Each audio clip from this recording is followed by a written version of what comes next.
Pentru a pune în download mod imprimantele Xerox B210 și Phaser 3052 și 3260, se procedează în felul următor. Dacă imprimanta este în standby, clic pe butonul de Power pentru a scoate din standby.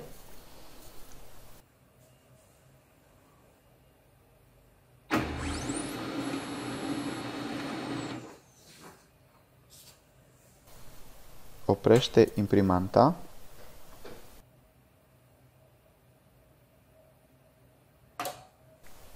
Deschide ușa de acces la cartuș situată în partea din față și efectuează următoarea combinație de butoane.